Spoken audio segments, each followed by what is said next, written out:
ధాన్యం కొనుగోలును వేగవంతం చేసి రైతులు ఇబ్బందులు పడకుండా ప్రతి ఒక్కరూ సహకరించాలని తెలంగాణ శాసన మండలి చైర్మన్ గుత్తా సుఖేందర్ రెడ్డి కోరారు. రాష్ట్ర ప్రభుత్వం ఇటీవల మిల్లింగ్ ఛార్జీలను విడుదల చేసిందని, అంతేకాక మిల్లర్ల సమస్యలను కూడా పరిష్కరించుకునేందుకు ముందుకు వచ్చినట్టు తెలిపారు. గురువారం నల్గొండ జిల్లా కలెక్టర్ కార్యాలయ ఆవరణలోని ఉదయాదిత్య భవన్లో నిర్వహించిన ఉమ్మడి నల్గొండ జిల్లా ధాన్యం సేకరణ సమీక్షలో ఆయన మాట్లాడుతూ, ఇప్పటి వరకు నల్గొండ జిల్లా వ్యాప్తంగా 67% ధాన్యం సేకరణ పూర్తయినట్లు తెలిపారు. ఈ రబీలో ధాన్యం ఎక్కువగా పండడంతో పాటు ధాన్యం ఒకేసారి మార్కెట్కు రావడం వల్ల లారీలు, హమాలీ తదితర సమస్యలు తమ దృష్టికి వచ్చినట్లు తెలిపారు. అంతేగాక యాసంగి సీజన్లో గాలి దుమారం ఎక్కువగా ఉంటుందని, దానివల్ల రైతులు ఇబ్బంది పడేందుకు అవకాశం ఉందని అన్నారు. గత సీజన్లో కొన్న ధాన్యం గోదాములలో ఉండటం వల్ల ప్రస్తుత ధాన్యాన్ని నిల్వ ఉంచుకునేందుకు స్థలాభావం వల్ల మిల్లర్లకు ఇబ్బందిగా ఉందని, అయినప్పటికీ ఎన్ని ఇబ్బందులు వచ్చినా మిల్లర్లు కూడా రైతులను కాపాడాల్సిన అవసరం ఉందని, ఈ విషయంలో పూర్తిగా ప్రభుత్వానికి సహకరించాలని, మిల్లుల వద్ద ధాన్యాన్ని దించుకోవడం వేగవంతం చేయాలని కోరారు. రాష్ట్ర పౌర సరఫరాలు, నీటిపారుదల శాఖ మంత్రి నల్లమాత ఉత్తమ్ కుమార్ రెడ్డి మాట్లాడుతూ, రబీ ధాన్యం కొనుగోళ్లను వేగవంతం చేసే ఉద్దేశంతో ఉమ్మడి జిల్లాల వ్యాప్తంగా సమీక్ష నిర్వహిస్తున్నట్లు తెలిపారు. రాష్ట్ర ప్రభుత్వం 22,000 కోట్ల రూపాయలను వెచ్చించి యాసంగి ధాన్యాన్ని కొనుగోలు చేస్తున్నదని చెప్పారు. స్వతంత్ర భారతదేశ చరిత్రలో తెలంగాణలో అత్యధిక వరి ధాన్యం పండించడం రికార్డు అని తెలిపారు. దేశంలో తెలంగాణ వరి ఉత్పత్తిలో ప్రథమ స్థానంలో ఉందన్నారు. 65 లక్షల ఎకరాలలో వరి విస్తీర్ణం ఉండగా 140 లక్షల మెట్రిక్ టన్నుల ధాన్యం యాసంగిలో దిగుబడి వచ్చినట్లు తెలిపారు. ధాన్యం సేకరణలో రాష్ట్ర వ్యాప్తంగా 1,800 మిల్లులు పాల్గొంటున్నాయని, 8,575 ధాన్యం కొనుగోలు కేంద్రాలు ఏర్పాటు చేశామని, 32 లక్షల మెట్రిక్ టన్నుల ధాన్యం కొనుగోలు చేసి 4,800 కోట్ల రూపాయలు రైతుల ఖాతాలలో జమ చేశామని, రాష్ట్రంలో 11,500 వాహనాలు ధాన్యం కొనుగోలుకు వినియోగిస్తున్నామని చెప్పారు. ధాన్యం సేకరణను వేగవంతం చేయాలని, లారీలు, హమాలీల సమస్యను పరిష్కరించేందుకు పూర్తి స్థాయిలో చర్యలు తీసుకుంటున్నామని తెలిపారు. జిల్లాలో ఉన్న అన్ని రకాల లారీలు, డీసీఎం వాహనాలను ఇతర పనులకు వినియోగించకుండా కేవలం ధాన్యానికి వినియోగించి 10 రోజుల్లో ధాన్యం కొనుగోలు ప్రక్రియ మొత్తం పూర్తి చేసేలా చూడాలన్నారు. అలాగే హమాలీల సమస్యను కూడా అధిగమించేందుకు చర్యలు తీసుకోవడం జరిగిందని, స్థానికంగా కూలీలు దొరికినట్లయితే వారిని కూడా హమాలీలుగా వినియోగించుకోవాలని చెప్పారు. తెలంగాణలో రైతు పండించిన చివరి గింజ వరకు ప్రభుత్వం కొంటుందని, అందువల్ల ఎవరూ ఆందోళన చెందాల్సిన అవసరం లేదని తెలిపారు. తడిచిన ధాన్యాన్ని అధికారులు కొనుగోలు చేసి బాయిల్డ్ రైస్ మిల్లులకు పంపించాల్సిందిగా ఆయన ఆదేశాలు జారీ చేశారు. ట్రాన్స్పోర్ట్ లారీలు ఎవరైనా ధాన్యం అన్లోడింగ్, షిఫ్టింగ్ విషయంలో ఇబ్బంది పెడితే బ్లాక్ లిస్టులో ఉంచాలన్నారు. అన్ని రకాల లారీలు, వాహనాలను 10 రోజులు ధాన్యం రవాణాకు వినియోగిస్తే త్వరగా ధాన్యాన్ని కొనుగోలు కేంద్రాల నుండి మిల్లులకు పంపించవచ్చని ఆయన అధికారులను ఆదేశించారు. రాష్ట్ర ఎస్సీ అభివృద్ధి, షెడ్యూల్ తెగల సంక్షేమ శాఖ మంత్రి, జిల్లా ఇన్ఛార్జి మంత్రి అడ్లూరి లక్ష్మణ్ కుమార్ మాట్లాడుతూ, ఒక సమయాన్ని నిర్దేశించుకుని ధాన్యం సేకరణ ప్రక్రియను పూర్తి చేయాలని, ధాన్యం సేకరణలో సంబంధిత శాఖల అధికారులందరూ సమన్వయం చేసుకుని ముందుకు సాగాలని, ట్రాన్స్పోర్టు వాహనాల సమస్యను పరిష్కరించేందుకు లారీ ట్రాన్స్పోర్ట్ అసోసియేషన్ నుండి సహకారం తీసుకోవాలని, ఈ రబీలో పెద్ద ఎత్తున ధాన్యం పండినందున అధికంగా ఇబ్బందులు ఉన్న దృష్ట్యా కొనుగోలులో జాప్యం జరిగినట్లు తెలిపారు. రాష్ట్ర రోడ్లు, భవనాలు, సినిమాటోగ్రఫీ శాఖల మంత్రి కోమటిరెడ్డి వెంకటరెడ్డి మాట్లాడుతూ, దేశంలో ఎక్కడా లేని విధంగా తెలంగాణ ప్రభుత్వం రైతులు పండించిన ధాన్యాన్ని మొత్తాన్ని ప్రభుత్వమే కొంటున్నదని తెలిపారు. ప్రతి ఒక్కరికి సన్నబియ్యం అందిస్తూ ఇటు రైతులకు, అటు ప్రజలకు ఉపయోగపడుతున్నదని, రాష్ట్ర ప్రభుత్వం 22,000 కోట్ల రూపాయలను అప్పుగా తెచ్చి ధాన్యం సేకరణ కార్యక్రమాన్ని చేపట్టినట్లు చెప్పారు. ధాన్యం సేకరణ త్వరగా పూర్తి అయ్యేందుకు ప్రతి మిల్లుకు ఒక అధికారిని కేటాయించాలని, ఈ నెల 25లోగా ధాన్యం సేకరణ అన్ని కొనుగోలు కేంద్రాలలో పూర్తయ్యేలా చర్యలు తీసుకోవాలని చెప్పారు. అన్నం పెట్టే రైతన్నకు అదనంగా 2 గంటలైనా పనిచేయాలని అధికారులతో కోరారు. నల్గొండ జిల్లా కలెక్టర్ బి చంద్రశేఖర్, యాదాద్రి భువనగిరి జిల్లా కలెక్టర్ అనురాగ్ జయంతి, సూర్యాపేట జిల్లా కలెక్టర్ తేజస్ నందలాల్ పవార్లు ఆయా జిల్లాల వారీగా ధాన్యం సేకరణ వివరాలను సమావేశానికి తెలియజేశారు. ప్రభుత్వ విప్, నగరేకల్ శాసనసభ్యులు వేముల వీరేశం, దేవరకొండ శాసనసభ్యులు బాలునాయక్, మిర్యాలగూడ శాసనసభ్యులు బత్తుల లక్ష్మారెడ్డి, తుంగతుర్తి శాసనసభ్యులు మందుల శామెల్, భువనగిరి ఎమ్మెల్యే కుంభం అనిల్ కుమార్ రెడ్డి, నాగార్జున సాగర్ శాసనసభ్యులు కుందూరు జైవీరెడ్డి, ఎమ్మెల్సీలు Nellikanti Satyam, Kotireddy, Shankar Naik, dairy development chairman Gutta Amit Reddy, Nalgonda నగర కార్పొరేషన్ మేయర్ బుర్రి చైతన్య శ్రీనివాస్ రెడ్డి, రైతు కమిషన్ సభ్యులు, 3 జిల్లాల ఎస్పీలు, మార్కెట్ కమిటీ చైర్మన్లు, మున్సిపల్ చైర్మన్లు తదితరులు ఈ సమీక్షా సమావేశానికి హాజరయ్యారు.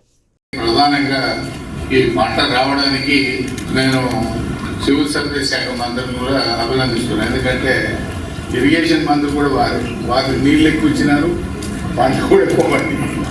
కాబట్టి పండించడంలో మీ పాత్ర ఉంది, కొనడంలో కూడా మీ పాత్ర ఉంది. కాబట్టి ఈ రెండు సమస్యలు పరిష్కారం చేయడంలో ఇది నల్గొండ జిల్లాలో కొత్తగా ఏం లేదు. ఉమ్మడి జిల్లాలో కూడా చాలా సందర్భాల్లో క్రాప్ వచ్చినప్పుడల్లా కూడా ఏదో ఒక రకమైనటువంటి ఇబ్బంది, పర్టికులర్గా యాసంగి. ఎందుకనంటే యాసంగిలో గాలి దుమారాలు రావడం, రాళ్ళు పడడం, తర్వాత అకాల వర్షాల వల్ల రైతుల్లో ఒక ఆందోళన. ఎందుకంటే తొందరగా వెళ్ళిపోవాలి, లేకపోతే తడుస్తాయి అనేటువంటి ఒక ఆందోళన నేచురల్లో. అదేవిధంగా ఈ సంవత్సరం సివిల్ సప్లై కమిషనర్ గారు కూడా ఉన్నారు కాబట్టి గత ఖరీఫ్కి సంబంధించిన వాయి కూడా ఇంకా 45% వాళ్ళు ప్రొక్యూర్మెంట్ కాలేదు. దానివల్ల కూడా కొంత వాళ్ళ దగ్గర స్టాక్ పెట్టుకోవడానికి ఇబ్బందిగా ఉన్నటువంటి విషయం మిల్లర్స్ కూడా చెప్తా ఉన్నారు. ఏది ఏమైనా మిల్లర్లందరినీ కూడా మేము కోరుతా ఉన్నాం, మీకు ఎన్ని ఇబ్బందులు వచ్చినా సరే రైతులను కాపాడాల్సినటువంటి బాధ్యత మీ మీద కూడా ఉంది. కాబట్టి మీ సమస్యలు పరిష్కారం చేయడంలో ప్రభుత్వం సిద్ధంగా ఉంది. మన మంత్రి గారు కూడా మొన్ననే కొంత డబ్బులు కూడా మీకు రిలీజ్ చేసినారు. పాత ఎన్నో సంవత్సరాల నుంచి పెండింగ్ ఉన్నటువంటి వర్కింగ్ ఛార్జెస్ కూడా మనకు కొంత రిలీజ్ చేసినారు. కాబట్టి మీరందరూ కూడా తప్పనిసరిగా ప్రభుత్వానికి సహకరించి రైతులను కాపాడడానికి మీ సహకారం అవసరం. మీ సమస్యలు పరిష్కారం చేయడానికి కూడా మంత్రి గారు కానీ ప్రభుత్వం కానీ ఎల్లవేళలా సిద్ధంగా ఉంటుందని చెప్పి నేను ఈ సందర్భంగా మనం చేస్తా ఉన్నాను. ఇప్పుడు యాసంగి పంటలో ప్యాడీ ప్రొక్యూర్మెంట్ వేగవంతం చేయడానికి మరి ఈరోజు జిల్లా ఇన్ఛార్జ్ మంత్రి గారు, జిల్లా మంత్రి, నేను ఉమ్మడి నల్గొండ రావడం జరిగింది. ఇక్కడి నుంచి ఉమ్మడి ఖమ్మం కూడా పోతున్నాం. ఈసారి యాసంగి పంటకి తెలంగాణ ప్రభుత్వం 22,000 కోట్ల రూపాయలు కేటాయించడం జరిగింది. స్వతంత్ర భారతదేశ చరిత్రలో మన ప్రభుత్వం వచ్చిన తర్వాత ప్రతి పంట భారతదేశంలో ఒక రికార్డు స్థాయి పంట ప్రొక్యూర్మెంట్ కూడా ఒక రికార్డు స్థాయిలో జరుగుతుంది. కేంద్ర ప్రభుత్వమే Telangana is now number 1 rice producing state అని మరి ఈ మధ్యనే డిక్లేర్ చేయడం జరిగింది. ఈ యాసంగి పంటలో తెలంగాణలో 65 లక్షల ఎకరాలు మరి వరి కింద వరి విస్తీర్ణంగా మరి అగ్రికల్చర్ శాఖ పేర్కొంది. అదేవిధంగా మరి ప్యాడీ ప్రొడక్షన్ ఈ యాసంగి పంటలో 141 లక్షల మెట్రిక్ టన్. అదేవిధంగా మరి ఇప్పుడు ఈ ప్రొక్యూర్మెంట్ ప్రాసెస్లో 1800 మిల్స్ని మరి ఈ ప్రొక్యూర్మెంట్ ప్రాసెస్లో పాల్గొనడానికి ఏర్పాటు చేయడం జరిగింది. ఈ ప్రజాప్రభుత్వం రైతు ప్రభుత్వం వచ్చిన తర్వాత ఏ విధంగా చేస్తుందో ఎవరు చూస్తున్నారు. బహుశా మన మినిస్టర్ గారు చెప్పినట్టు దేశంలో ఎక్కడ కూడా లేదు. మన పక్కన రాష్ట్రం కూడా చూస్తే దీంట్లో 50% కూడా తీసుకోరు, అంతా ప్రైవేట్ బయటనే అమ్ముతాం. కానీ టోటల్గా మనమే ప్రభుత్వమే డైరెక్ట్ చేసే విధంగా ఒకవైపు సన్న బియ్యాన్ని ఎంకరేజ్ చేస్తూ వాళ్ళకి 500 రూపాయలు బోనస్ ఇస్తూ దాని ద్వారా పేదవాళ్ళకు కొత్త రేషన్ కార్డుతో పాటు సన్న బియ్యం ఇచ్చే కార్యక్రమం కానీ ఒట్టుకునే కార్యక్రమం మాత్రం ఎక్కడ. నేను కూడా దాదాపు 30 ఏళ్ళు ఎమ్మెల్యేగా ఎంపీగా ఉన్నా. ఈ 3 సంవత్సరాలు జరిగినంత ప్రక్రియ ఎప్పుడు జరగలేదు.